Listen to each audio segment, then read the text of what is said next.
Hello. Hello out there. How's everybody? Welcome to Frankenstein Tea, a daily program with me, the library director of the Island Free Library. I am on Block Island. I am in the Island Free Library. I am in the upper level. That's what we call the second floor because we think it makes us sound fancy. The upper level. And Frankenstein Tea starts at 3:00 every day, live. I shouldn't say every day, right? It's like practically every day. Once in a while, I can't make it, or I record and sneak off and go do something else that I have somewhere else or I have to be. But for the most part, I'm live every day here on YouTube. So if you're just joining us, please subscribe to the YouTube channel. It helps other people find us and sort of generates, there's algorithms and all kind of computer stuff, geek stuff that, and I say that affectionately, geek, that, helps if you subscribe. So subscribe and sign up for notifications.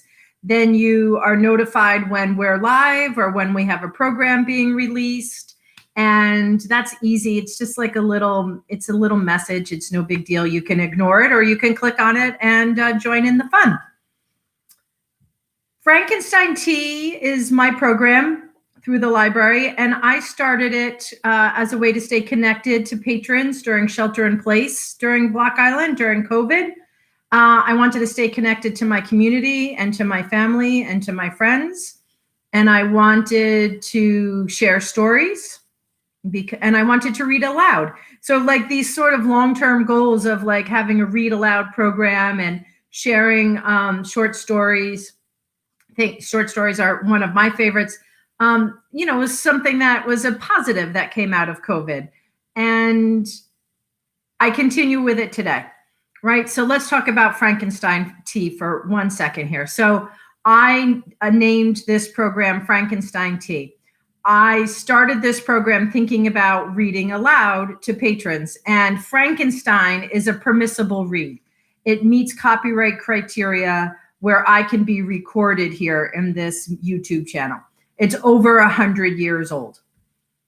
And I liked that idea, right? Frankenstein. And it had this it has this also connotation about this monster of a virus, monster of a pandemic, monster of a time that we're living through. So I liked that. I liked those connections. And then the tea, I started this program in March in Shelter in Place, was really about sitting down and having tea together.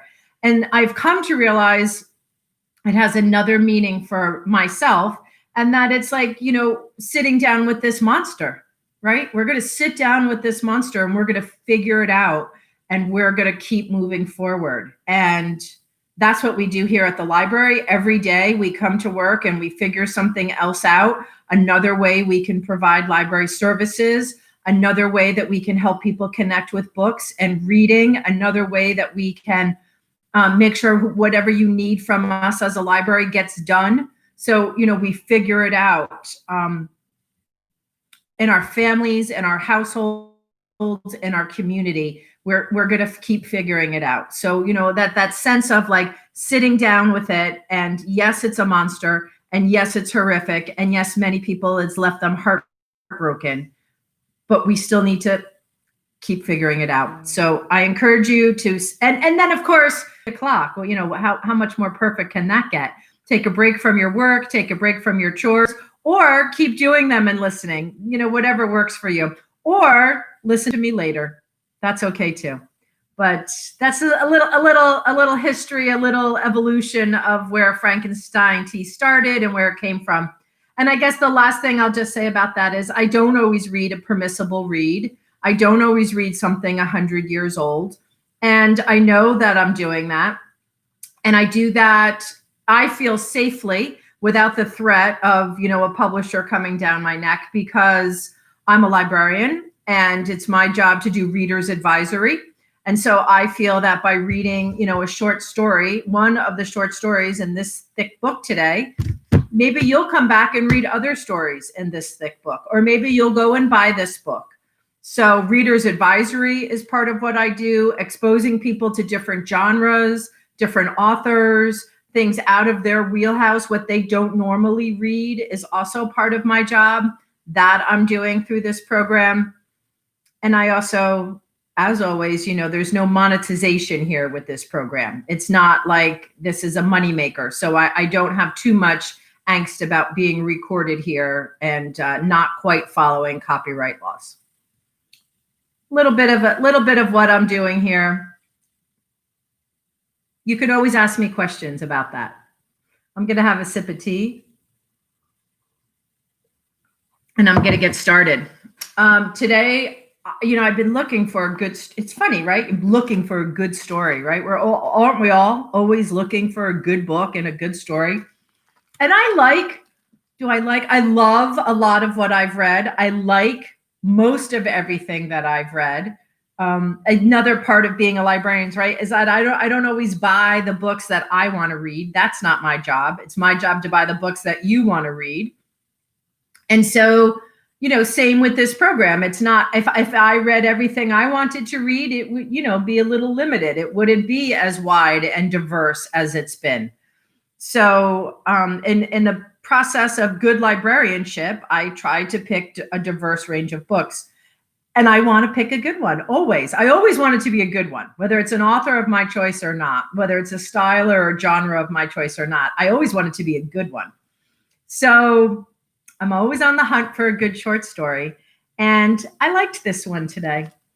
I liked this one. I've been lugging this book upstairs and downstairs. I haven't lugged it home yet, but I've been looking through this one. You would think I could find a short story in this many pages, right? Well, I did. And there's probably more than one in here. So I might come back to this book. But for today, I'm reading from the Collected Short Stories of Louis L'Amour, The Adventure Stories, Volume 4. Ah, that's prolific, huh? And let's see, the Collected Short Stories of Louis L'Amour was published in 2006 by Bantam Dell, a division of Random House. Okay. One more sip of tea. Have a sip of tea, everybody, or a sip of water. What are you having today? Is anybody having wine yet or a cocktail? Maybe not yet.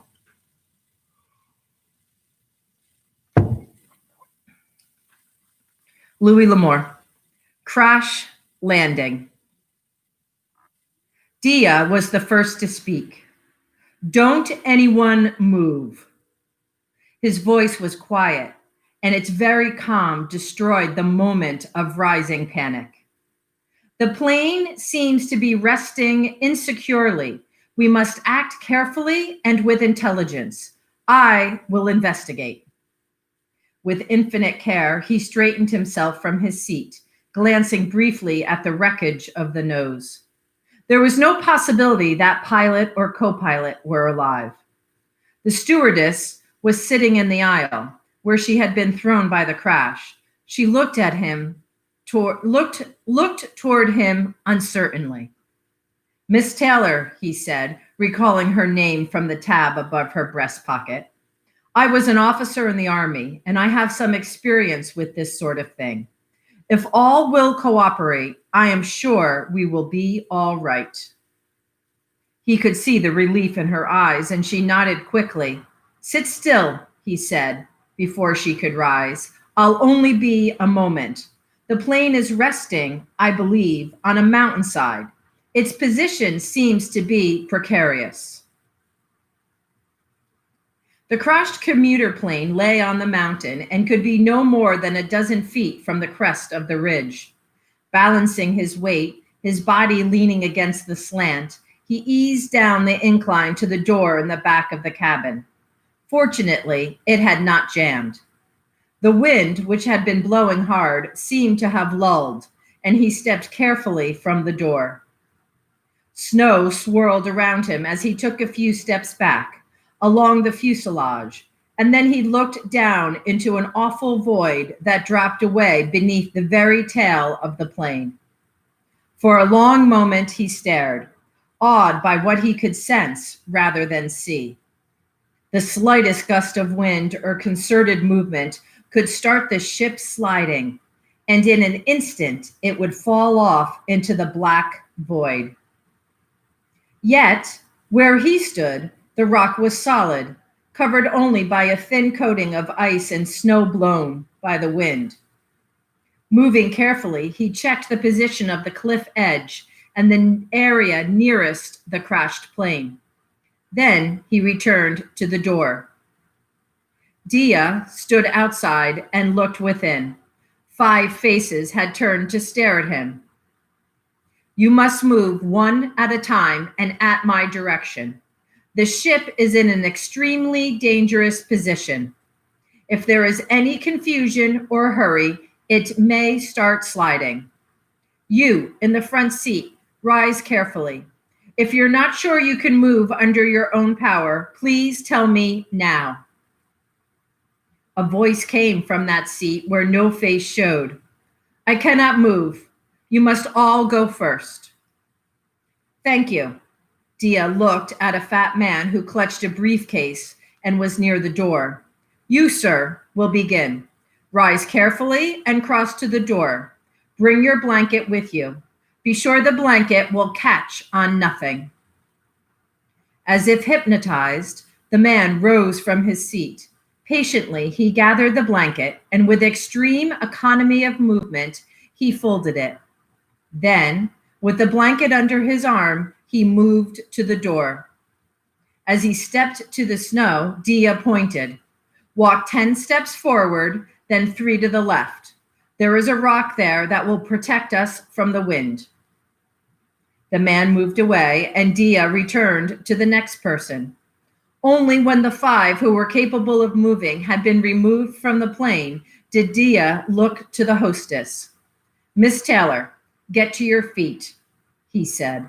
Move carefully and gather all the remaining blankets and pass them to me. What about this man? She indicated the seat from which the voice had come. He must wait. All our lives are in danger. Free of the plane, they may still die of cold and exposure. We must think first of the greatest number. Furthermore, he added, the gentleman's courage has already been demonstrated. When you've given me all the blankets and coats, get your first aid kit and as much food as you can. Move very carefully and slowly. The ship is resting upon the very lip of a cliff that looks to be more than 600 feet high. As the stewardess began collecting of blankets, Dia looked toward the seat back where the remaining occupant sat. My friend, moving you is going to be extremely dangerous. Do not suggest that we shouldn't attempt it, for we shall. However, I'll move you myself. Miss Taylor will be out of the ship at that time. We may both die. Therefore, think of any message you may want to send to anyone who survives you. Also, if there is any identification, pass it to the stewardess. And you? The voice from the seat was calm, yet seemed tightly held against some pain or fear. What of you? There is no one, Dia said quietly. I am a man alone. Steadily, the stewardess made her trips, a dozen blankets, food, then medicine.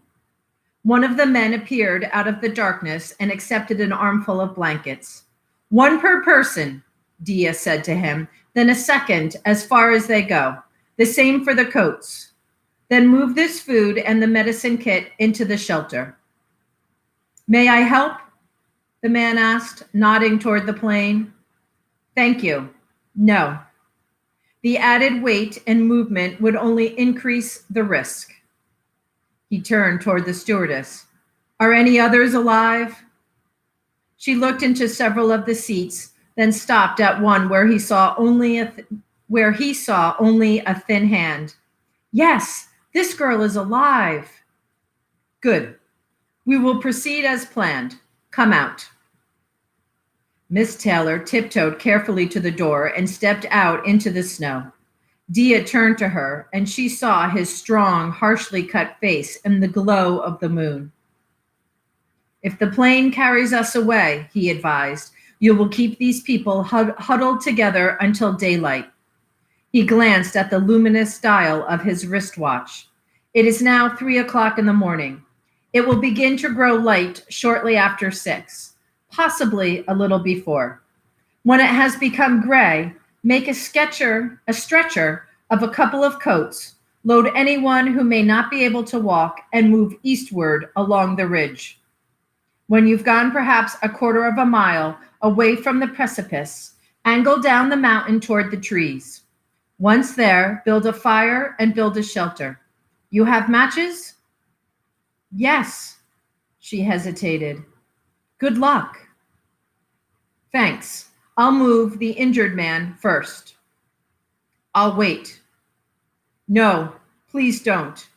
Dia's voice was flat. Now, he lifted his voice to the man in the plane. Your name and address, please, and any message for the stewardess. There was a moment of silence. I am Victor Barclay of Barclay and Padden Attorneys. My wife and children are living in Brentwood, California. He hesitated. Only my love to them. Miss Taylor turned her dark, serious eyes to the big man beside her. And you, sir? No message, Dia said. Your name? It does not matter. But isn't there someone? No. I would like to know. He smiled. She saw it clearly in the moonlight. The dark seriousness of his face changed. My name is Dia, spelled D-Y-E-A. My family pronounced it Dia, the accent on the first syllable. He hunched his shoulders against the cold. Go now. Stay clear of the plane. I believe the wings are gone, but some part might be under the snow and might drag you over. The rock will give you shelter. When the woman was gone, Dia stepped into the ship. With the decrease of weight, the situation was even more precarious. He walked carefully to the seated man. A blanket was over his legs, but obviously both were broken. No other injuries were apparent. All right, Barclay, Dia said. I'm going to pick you up. It may hurt like the devil. Despite that, you must hold yourself very still. If you move, you'll overbalance me on this incline and I'll fall. A fall would start the plane sliding. Very well, I'm ready. Dia's eyes flickered for the first time. He looked down the plane toward the tail, then at the door. He touched his lips with his tongue and setting his feet carefully, stooped and picked up the injured man. As he straightened, he felt a sickening sensation of movement beneath him. He stood stock still, holding the lawyer as if he were a child. The movement stopped with a faint grating sound. Turning, Dia took his first step. As he put down his foot with the combined weight of nearly 400 pounds, he felt the ship shift beneath him. A queer sensation went up his spine, such a feeling as he had known but once before, when ice cracked beneath his feet out on a lake a half-mile from shore. He took another step. There was no further movement, and he climbed down into the snow and walked over to the dark huddle of figures waiting in the lee of the rock. Placing the lawyer on a coat spread out for him, Dia straightened. I think both thighs are fractured. I did not examine him. Possibly the lower part of the left leg also. Keep him very warm and set the legs if you can. Barclay looked up through the sifting flakes. His eyes were large with pain. Don't go back, he said. That little girl may not be alive by now. She was unconscious, Miss Taylor said. It's no matter. I'm going back. Don't be a fool, man, Barclay burst out. That plane almost went with us. It won't stand any more moving around. You know it, and I know it. There's no use losing 2 lives when the one may go anyway. Dia did not reply. He turned, chafing his hands together. Then he walked quietly and stopped beside the plane. He looked around him, feeling the bitter cold for the first time. Then he glanced back to where the survivors were gathered, obscured by the swirling snow. The wind was rising. It would be a bitter night and a miserable tomorrow. Rescue parties might be days in coming, but with luck, the group would survive. He balked at the door, and the thought that the girl must be dead by now flashed through his mind. Maybe, but probably not. He knew that was his fear of returning to the plane sneaking up on him. He shook his head and chuckled. The sound of it revived him, and he put a hand on each side of the plane door, a foot on the edge. He stepped inside the plane and moved, gently as possible, to the girl's seat. As he bent to look at her, she opened her eyes and looked right into his. "Don't move," he said. "There has been an accident." She looked at him very carefully, at his eyes, his face, and his hair. In the plane, the moonlight shone through the windows, bright between the scudding clouds. "I know," she said. "Who are you?" "It does not matter. Think of this. Several of the passengers were killed, but 6 have been removed and are safe. If you and I can get out, we will be safe too, and we're the last." Her eyes were wide and gray. They bothered him somehow. They reminded him of other eyes. "Where are we?" "On a very high mountain. It is very cold and the wind is blowing hard. We're on the edge of a high cliff. When I pick you up, the plane may slip. It did with the last person I carried, but he was very heavy. So you must hold very still." "Maybe I can walk. Let me try." "No.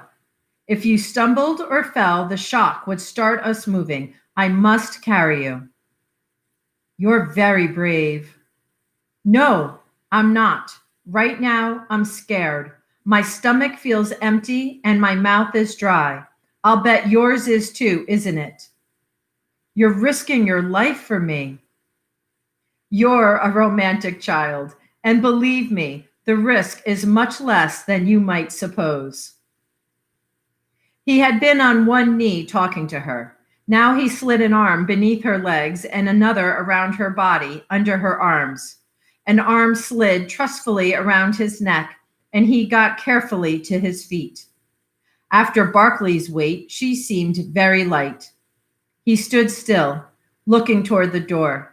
It was 7 steps, every step an increasing danger. She looked toward the door too, then at him. "Isn't it strange? I'm not afraid anymore." I wish I could say I wasn't. He took his first step, placing his foot down carefully. Then, shifting his weight, he swung the other leg. Then the right, and again the left. Nothing happened. He took a deep breath, looked at the black rectangle of the door, then took another step. As if moved by the added weight, the ship quivered slightly. The movement was only a tremor, but Dia immediately stepped again and then again. Under his feet, the plane started to move, and he knew that this time it was going all the way. He lunged at the door and shoved the girl out into the snow. He saw her land, sprawling. The nose of the plane was sliding down while the tail held almost still, the body rotating. Fortunately, it was swinging in an arc opposite from where the girl had fallen. Then the whole plane slid in one section over the edge of the cliff. As it fell free, Dia, with one agonized, fear-driven snap of his muscles, sprang upward and outward into the blackness and swirling snow.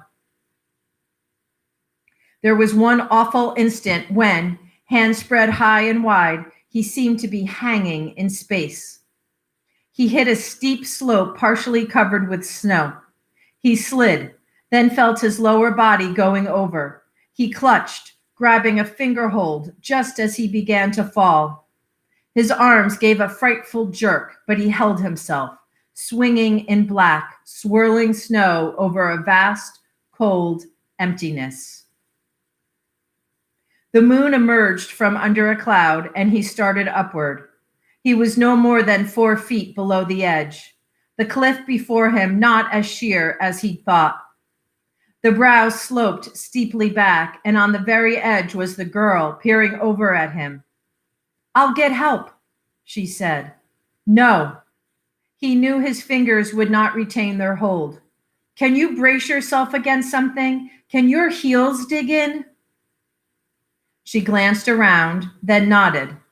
"Then slip out of your coat and lower the end toward me. Hang on tight, but if you feel yourself going, just let go."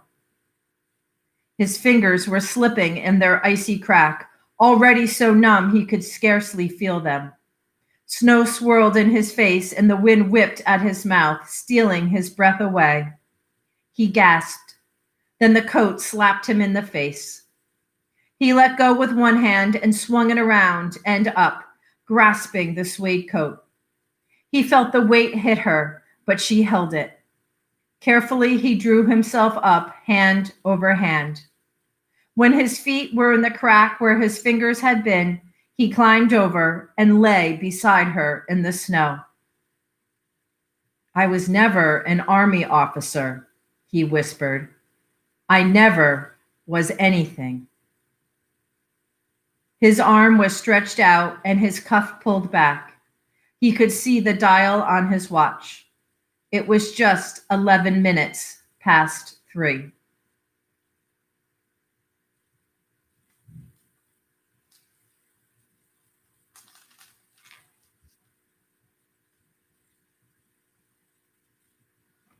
Louis L'Amour, Crash Landing, from the collected short stories of Louis L'Amour, available on our shelf. Louis L'Amour. Big, thick book. Let me know if I should return to it. Let me know if you liked that story. Have a good afternoon. Please be careful, be safe. 3 easy steps. Wear a mask, wash your hands, social distance. It's what we know to be true thus far. I hope you enjoyed Frankenstein Tea, and I hope you'll return tomorrow. Thanks for coming. Peace.